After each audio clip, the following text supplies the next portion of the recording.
Summer లో biggest hit గా నిలిచేందుకు రంగం సిద్ధం చేసుకుంది. దాదాపుగా ఈ సినిమా 60 కోట్ల వరకు వసూళ్లు చేసి తీరుతుందని ట్రేడ్ వర్గాలు విశ్లేషిస్తున్నాయి. ఆ మార్క్ కి చేరువైంది కూడా. 30 కోట్ల బడ్జెట్ తో తీసిన సినిమా రెట్టింపు సంపాదిస్తోందన్నమాట.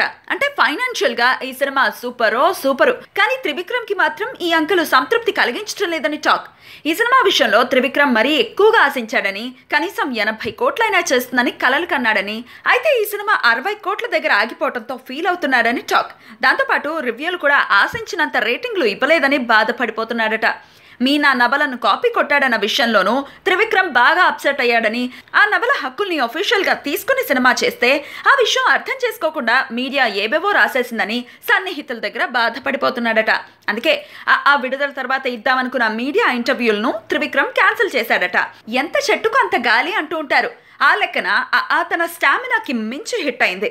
అది బ్రహ్మోత్సవం ఎఫెక్ట్ అని అంటున్న వాళ్ళు ఉన్నారు. బ్రహ్మోత్సవం చూసిన కళ్ళతో చూశారని, అందుకే యావరేజ్ గా ఉన్న విపరీతంగా నచ్చేసిందని కొంతమంది విమర్శకుల కమెంట్. అయితే వచ్చిన దాంతో సంతోషించకుండా త్రివిక్రమ్ అలా ఫీల్ అయిపోవడం ఎందుకో మరి.